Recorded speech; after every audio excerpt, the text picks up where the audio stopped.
मराठी तडकामध्ये आपले खूप खूप मनापासून स्वागत आहे। आज आपण बनवतोय साध्या सोप्या पद्धतीने अगदी राखी पौर्णिमेसाठी छान घरच्या घरी मिठाई बनवत आहोत। एक कढई ठेवलेली गॅसवरती, लोखंडी कढई घेतलेली आहे, त्यात थोडं पाणी टाकून घेतलंय मी आणि आता आपल्याला टाकून घ्यायचंय दूध। अर्धा लिटर दूध घेतलेलं आहे मी, फुल फॅट क्रीम दूध आहे, म्हशीचं दूध घेतलेलं आहे। ते आपल्याला चांगलं छान असं हे आपल्याला 7 ते 8 मिनिटं छान असं आटवून घ्यायचं आहे। दूध आपल्याला ढवळ राहायचं आहे। आपल्याला आधी उकळस तोपर्यंत दूध छान असं फुल गॅसवरती उकळायला ठेवायचं आहे।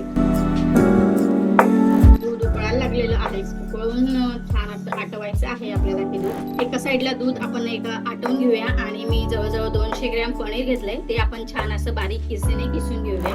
दूध भरपूर असं आपण आटवून घेतलेलं आहे, तुम्ही बघू शकता। आता आपण टाकून घ्यायचं आहे यात किसलेलं पनीर। हे बघा, किसलेलं पनीर टाकून घ्यायचं आहे, मिक्स करायचं आहे आणि यात आपल्याला टाकून घ्यायची आहे मिल्क पावडर। मिल्क पावडर टाकणं पूर्णपणे ऑप्शनल आहे, जर तुम्हाला टाकायचे असेल तर टाका, नाही टाकली तरी चालेल, पण जर मिल्क पावडर टाकली तर त्याच्याने छान असा फ्लेवर येतो आणि खूप अशी बाइंडिंग येते, म्हणजे छान अशी टेस्ट येते। मिक्स करून घेऊया। या राखी पौर्णिमेला या प्रकारची मिठाई एकदा नक्की करून बघा। घरच्या घरी अगदी कमी साहित्यात ही कलाकंद आपण हे बनवतोय। कलाकंदचा हा प्रकार आहे, अगदी साध्या सोप्या पद्धतीमध्ये हे बनवलं जातं। खूप टेस्टी असा हा कलाकंद होतो बघा, बऱ्यापैकी घट्टपणा आलेला आहे। आता आपण यात टाकून घेऊया साखर। मी जवळजवळ 4 चमचे साखर घातलेली आहे, 2 वाटी मी साखर आहे घातलेली। तुम्ही तुमच्या अंदाजानुसार साखर टाकू शकता। बघा, मोठ्या गॅसवरतीच आपल्याला पूर्ण हे घट्टपणा करून घ्यायचं आहे। याला सगळं दूध आटून राहिलं, त्यामुळे आजूबाजूने पण खूप असं समजतंय की दूध आटतंय आणि घट्टपणा येऊन राहिला। थोडं अंगावर शिंतोडे उडत आहे, त्यामुळे थोडस आपण असं हे झाकण साईडला लावून हलवत राहायचं आहे। या मिश्रणाला घट्टपणा येतोय तोपर्यंत मी ताटाला तेल लावून घेते किंवा तुपाचा हात लावून घ्यायचा आहे। आपल्याला हलवत राहायचं आहे, साईडने आपल्याला पूर्ण हे आतमध्ये घ्यायचं आहे।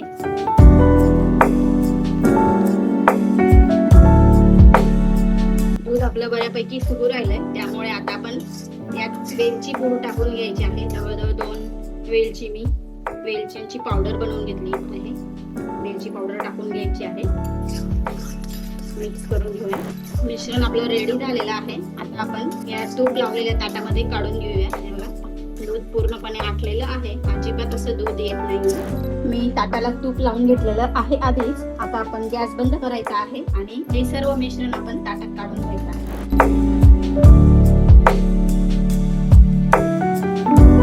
आणि आपल्याला पूर्ण हे व्यवस्थित असं पसरवून घ्यायचं आहे।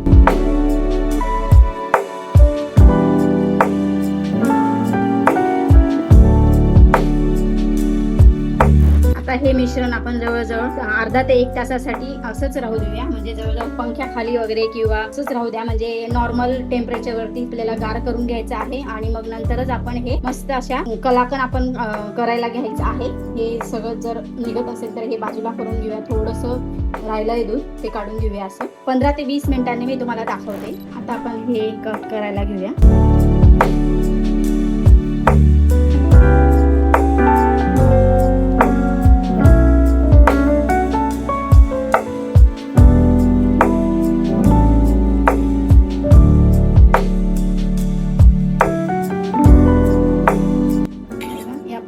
कट करून घेतलंय, आता आपण हे छान असं काढून घेऊया। हे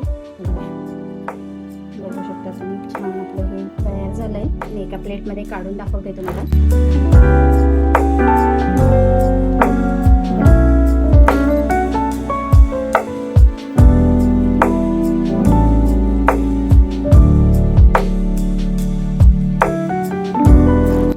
पौर्णिमेला आपल्या लाडक्या भावांसाठी अगदी साध्या सोप्या पद्धतीने हे घरच्या कमी साहित्यामध्ये कलाकंद बनवून बघा। रेसिपी कशी वाटली कमेंट करून सांगायला विसरू नका। रेसिपी आवडली असेल तर लाईक करा, शेअर करा आणि सबस्क्राईब करायला विसरू नका। धन्यवाद।